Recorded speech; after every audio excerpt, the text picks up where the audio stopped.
अस्सलाम वालेकुम जी, मैं हूं ज़िया बलोच और आप मुझे यूट्यूब चैनल पर मुलाहिज़ा फरमा रहे हैं। इमरान खान की गिरफ्तारी के ऑपरेशन को 14 घंटे से ज़ायद हो चुके हैं। इन 14 घंटों में क्या कुछ होता रहा, अब तक हुकूमत की तरफ से क्या स्ट्रेटजी इख्तियार की गई और इमरान खान की तरफ से और तहरीक इंसाफ की तरफ से क्या स्ट्रेटजी सामने आई है और मुस्तकबिल में ये लोग क्या करने वाले हैं, थोड़ा सा इस पर तफसीली गुफ्तगू करेंगे। और मेरी इस आज की गुफ्तगू का जो दूसरा पहलू होगा वो ये होगा कि बहुत सारे लोग कह रहे हैं कि इमरान खान को गिरफ्तारी दे देनी चाहिए और उन्हें कानून को हाथ में नहीं लेना चाहिए। हम देखना ये है कि क्या वाकई इमरान खान कानून को हाथ में ले रहे हैं और क्या उन्हें गिरफ्तारी दे देनी चाहिए, क्या गिरफ्तारी देना कानूनी होगा या गिरफ्तारी ना देना कानूनी होगा। इन दो हवालों से आज हमने गुफ्तगू करनी है जी। 14 घंटे हो चुके हैं। इन 14 घंटों में इस वक्त जो जमान पार्क है वो सिर्फ जमान पार्क नहीं बल्कि उसके इर्द गिर्द के तमाम इलाके पर ताकत का वहशियाना इस्तेमाल किया गया है और रियासती ताकत का बहीमाना जो इस्तेमाल है वो वहां नजर आ सकता है। वहां पर इस वक्त हजारों शेल आंसू गैस के फायर किए जा चुके हैं और सिर्फ जमान पार्क ही नहीं बल्कि उसके इर्द गिर्द की बहुत बड़ी आबादी कई कई किलोमीटर तक वहां सांस लेना दुश्वार है। इस वक्त 5,000 से जायद लोग जो इस वक्त पैरामिलिट्री फोर्सेस हैं, उनमें रेंजर्स हैं, उनमें पुलिस एहलकार हैं और दीगर एहलकार मौजूद हैं जो इस वक्त इमरान खान को गिरफ्तार करने की कोशिश में मसरूफ हैं। उन्होंने आकर बहिमाना तशद्दुद किया, लाठीचार्ज किया, दर्जनों कारकुनों को गिरफ्तार किया गया, लेकिन कारकुन हैं कि अभी तक डटे हुए हैं। वो ना सिर्फ डटे हुए हैं बल्कि उन्होंने कम अज कम इस 14 घंटों में 3 मरतबा पुलिस को बाकायदा मुकम्मल तौर पर पसपा भी कर चुके हैं। एक वक्त ऐसा भी आया था कि पुलिस ने बाकायदा जाकर इमरान खान के घर के दरवाजे पर पहुंच गई और दरवाजे का कंट्रोल भी संभाल लिया था। इस वक्त ख्याल किया जा रहा था कि अब शायद इमरान खान फौरी तौर पर गिरफ्तार हो जाएं, लेकिन कम से कम 100 से 150 लोग मजीद अंदर नौजवान बैठे हुए थे जो शायद वो सेकंड लेयर थी और वो इस इंतज़ार में थे। और जो ही पुलिस गई तो वो 100 से 150 नौजवान सामने आए और जो जदीद इक्विपमेंट से लेस, गनों से लेस और लाठियों से और वाटर कैनन से लेस इस सारी की सार 5,000 से ज्यादा नफरी को उन 100 से 150 नौजवानों ने ना सिर्फ उठाकर पीछे पसपा कर दिया बल्कि उसे 1.5-2 किलोमीटर दूर कैनाल रोड की तरफ जाकर छोड़कर आए और वो भागने पर मजबूर हो गए। और ये लोग मुसलसल उनका मुकाबला कर। इस वक्त सूरत हाल क्या है, वहाँ टेलीफोन नहीं है, वहाँ पर इंटरनेट सर्विस नहीं है, वहाँ पर बिजली भी बंद कर दी गई है। वहाँ सिर्फ वहाँ तहरीक इंसाफ के कारकुन नहीं है बल्कि इसके अलावा और बहुत सारे लोग मौजूद हैं। वहाँ मकामी लोग मौजूद हैं, वहाँ औरतें मौजूद हैं, वहाँ बच्चे मौजूद हैं, लेकिन ना तो किसी को वहाँ से बाहर निकलने दिया जा रहा है ना किसी को इंटर होने दिया जा रहा है। रात गए तक वो तमाम बड़े बड़े जो रास्ते थे वो बंद कर दिए गए थे, लेकिन उसके बावजूद बहुत सारे कारकुन छोटी छोटी गलियों में और छोटे छोटे रास्तों से भी इंटर हो रहे थे। लेकिन अब रात गए तक वो तमाम रास्ते भी बंद कर दिए गए, महसूर कर दिया गया उन लोगों को।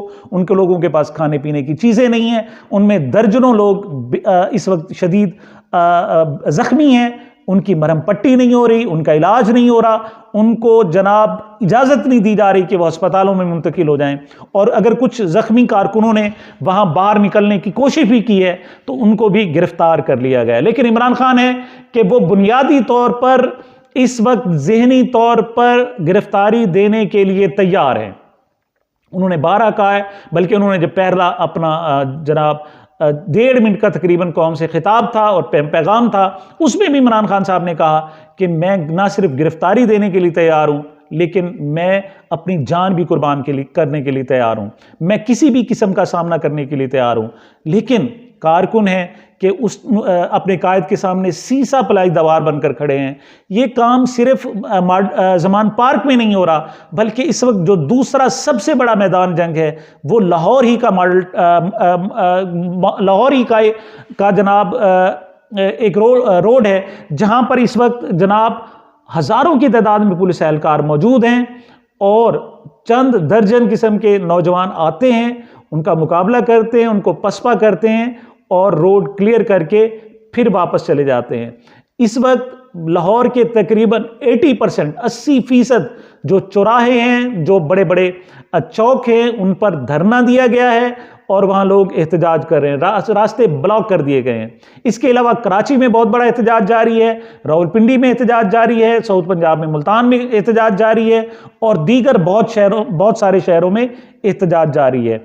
ये एक जनाब जुल्म के खिलाफ, एक स्टेटस को के खिलाफ और फिस्तायत के खिलाफ, और जिसे कहते हैं कि जनाब इस वक्त जुल्म और जबर और जनाब बदउनवानी के खिलाफ ये एक अमली जंग शुरू हो चुकी है और कारकुन उसमें तमाम इम्तिहानों पर पूरा उतर रहे हैं। और सिर्फ यही सूरत हाल नहीं है, बल्कि मुल्क भर में इसकी मजम्मत की जा रही है, दुनिया भर में इसकी मजम्मत की जा रही है। और इमरान खान साहब खुद तो चाहते हैं कि वो गिरफ्तारी भी दे दें, लेकिन कारकुन कहते हैं कि नहीं, हम इसको सूरत हाल को देखेंगे। अच्छा, अब मैं दूसरे पॉइंट की तरफ आता हूं। दूसरा पॉइंट ये है कि बहुत सारे दोस्त हमें ये कहते हैं कि इमरान खान को कानून हाथ में नहीं लेना चाहिए, बल्कि उन्हें गिरफ्तारी दे देनी चाहिए। उनका ये कानून हाथ में लेना उनके लिए किसी तौर पर भी मुनासिब नहीं है। लेकिन थोड़ा सा इसको एनालाइज करना चाहेंगे। इस पर जो हुकूमत चाहती है वो इमरान खान को गिरफ्तार करना चाहती है। पहली बात तो यह है कि अदालत से गैर हाजिरी पर गिरफ्तारी नहीं बनती। अदालत की जो करीब तरीन पेशी है वो 18 मार्च है और इस वक्त आप 14 मार्च में खड़े हुए हैं। 4 दिन पहले उनको क्यों गिरफ्तार करना है? और गिरफ्तार करना है तो कहां रखना है? क्यों गिरफ्तार करना चाहते हैं? आम तौर पर जो इसकी कानूनी पोजीशन होती है कि उनको पाबंद किया जाता है कि वो अदालत में पेश हों। ऐसा नहीं होता कि आप पूरा लॉ लश्कर लेकर और पूरी रियासती मशीनरी लेकर आप आ जाएं। और दूसरी बात, कानून की नुक्ता नज़र से मैं कहता हूं कि इस वक्त जनाब हुकूमत पाबंद है, बाकी पाबंद है कि वो हुकूमती अहकामात पर, अदालती अहकामात पर अमल दरामद कराए, लेकिन कहीं ये नहीं कहा गया कि 4 दिन पहले जाकर गिरफ्तार कर दे। हुकूमत को पाबंद किया गया है कि वो इमरान खान की अदालत में पेशी यकीनी बनाए, लेकिन यहां पर बदनीयती का मुजाहरा किया जा रहा है। और जो केसेस हैं, 2 किस्म के केस हैं। जैसे मैंने कहा, पहला केस तोशाखाना केस है, लेकिन जब से तोशाखाना का रिकॉर्ड पब्लिक हुआ है, पूरी दुनिया को पता चल गया है कि वो केस है ही नहीं, उसकी तो बिल्कुल टके की औकात नहीं है, बल्कि वो बिल्कुल जाली केस है। अगर ये उनके खिलाफ केस बनता है तो सबसे ज्यादा मरियम नवाज के खिलाफ केस बनता है, ख्वाजा आसिफ के खिलाफ केस बनता है, एहसन इकबाल के खिलाफ केस बनता है। और ये बड़ा ही चापकदस्ती के साथ कहा जा रहा है कि शहबाज शरीफ साहब तोहफे तोहफ लेने वालों में शामिल नहीं है। नहीं, वो भी शामिल हैं, बहसीयत वजीर आजम नहीं है वो शामिल, क्योंकि उनको अभी 9 महीने हुए और उन्होंने तोहफे नहीं लिए, लेकिन बहसीयत वजीर आला वो अब तक दर्जनों तोहफे और कीमती तोहफे वसूल कर चुके हैं। तो तोशाखाना की केस उसमें बिल्कुल जान ही नहीं है, और जब अदालत में जाएगा तो ये लोग ज्यादा पकड़े जाएंगे। और दूसरी बात, जो दूसरा केस है वो असिस्टेंट डिस्ट्रिक्ट जज ज़ेबा चौधरी साहब के मुतालिक इमरान खान के कमेंट्स हैं, और उस पर वो बाकायदा रिकॉर्ड पर मौजूद है कि इमरान खान जाकर उनकी अदालत में जाकर बाकायदा माफ़ी मांग चुके हैं। उनके साथ डॉक्टर बाबा रवान और दूसरे लोग भी थे, उन्होंने जाकर बाकायदा एक्सक्यूज़ की कि मैं एक्सक्यूज़ करने के लिए आया हूँ। उस वक्त जज साहब मौजूद नहीं थी, लेकिन ये सारा रिकॉर्ड पर है। नंबर 2, ये इमरान खान ने जिस कदर बात की उससे तो 100 गुना ज्यादा मरियम साहिबा कर चुकी हैं। मरियम नवाज शरीफ साहिबा, वो तो जस्टिस मज़ाहिर अली नकवी साहब का नाम लेकर, उनकी तस्वीरें दिखाकर और उनको बदनीयत और पता नहीं क्या क्या कुछ कह चुकी हैं। तो उन पर तो सबसे पहले तौहीन अदालत की कार्रवाई होनी चाहिए, लेकिन उनके खिलाफ नहीं हो रहे। और जो मुकदमात बनते हैं वो भी वो बंदा जो इमरान खान का जानिसार है उसके साथ खड़ा है, उसको पहले गिरफ्तार करते हैं, फिर वो मारा जाता है और फिर उसका मुकदमा इमरान खान पर किया जाता है। ये सारी सूरत हाल किसी से ढकी छुपी नहीं है। और आखिरी बात जो मैं आपसे कहूं कि किसी भी कानून में सिर्फ ज़ाहिरी सूरत हाल को नहीं देखा जाता, बल्कि इंटेंशन ऑफ विल देखा जाता है, उसमें नीयतों को देखा जाता है कि नीयतें क्या हैं। इस वक्त इमरान खान गिरफ्तारी देने के लिए तैयार हैं, लेकिन वो कहते हैं कि मैं इस पुलिस के हाथों गिरफ्तारी नहीं दूंगा क्योंकि मेरी जान को खतरा है। मैं अदालतों के सामने गिरफ्तारी देने के लिए तैयार हूं, और उन्हें अदालत तक जाने ही नहीं दिया जा रहा है। इस किस्म का उनको मुहासबा और मुहासरा कर लिया गया है कि वहां तक उनको जाने नहीं दिया जा रहा। ये उनके साथ ज्यादती हो रही, पूरी दुनिया देख रही है और इमरान खान साहब के साथ होने वाली ज़्यादती का मुलाहिजा कर रही है, बल्कि अब पूरी दुनिया से आवाज़ें उठना शुरू हो गई हैं। लेकिन मैं सलाम पेश करता हूँ तहरीक इंसाफ के कारकुनों को कि उन्होंने साबित किया है कि जो लीडर उनके लिए अपनी जान कुर्बान करने के लिए तैयार हो सकता है तो कौम भी उसके लिए तैयार होती है। इमरान खान ने अपना घर बार छोड़ दिया, अपनी फैमिली छोड़ दी, अपना मुस्तकबिल छोड़ दिया, सब कुछ छोड़ दिया, और वो पाकिस्तान के लिए 27 साल से जिद्दोजहद कर रहा है। और जब वक्त आया है तो साबित कर दिया कारकुनों ने और लहर लाहौर ने और पूरे पाकिस्तान ने कि वाकई इस वक्त भी इसार मौजूद है, इस जानिसारी मौजूद है, इस वक्त भी कुर्बानी देने का जज्बा मौजूद है। और उन्होंने साबित किया है कि इमरान खान के साथ लोग वाकई दीवानावार मोहब्बत करते हैं। जहाँ तक इस वक्त गिरफ्तारी देने का ताल्लुक है तो इनको गिरफ्तारी देने का मतलब खुदकुशी होगा, ना सिर्फ सियासी खुदकुशी होगा बल्कि जिस्मानी तौर पर भी खुदकुशी होगा। क्यों? ये लोग उसे वाकई मारना चाहते हैं। बाकी उनके वो तो इस वक्त जो पेट्रोल में कैनन डाल रहे हैं, वो जनाब जो वेट वाटर कैनन डाल रहे हैं उसमें केमिकल हैं, जिसको पानी को लग रहा है उसका पूरा जिस्म सुर्ख हो रहा है और वो इस वक्त शदीद अजियत में मुब्तला है। वहाँ के हज़ारों लोग जो इस वक्त मौजूद हैं मैसूर हैं, वो अजियत में मुब्तला हैं।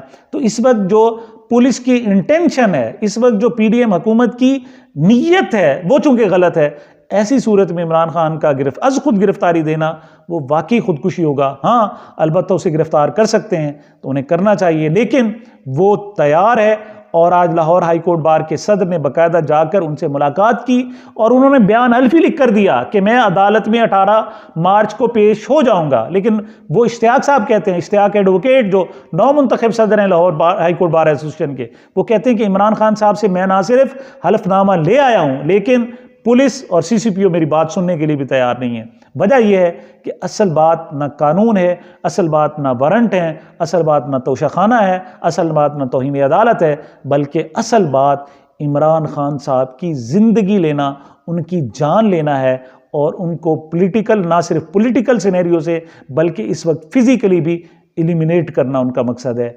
लेकिन हमारी बहुत सारी दुआएं कि अल्लाह ताला इमरान खान की हिफाजत करे, गैबी हिफाजत करे, ना सिर्फ उनकी बल्कि तमाम कारकुनान की और पुलिस की भी, क्योंकि पुलिस के जो लोग हैं वो भी पाकिस्तानी हैं और पाकिस्तान का दर्द दिल रखते हैं। एक बात मैं और भी आपसे कहूँ कि ऐसा क्या मुमकिन था कि पुलिस अगर वाकई चाहती तो 14 घंटे बाद भी इमरान खान को गिरफ्तार नहीं कर सकती थी, सिर्फ 100 से 150 लोग उन पर हावी हो जाते।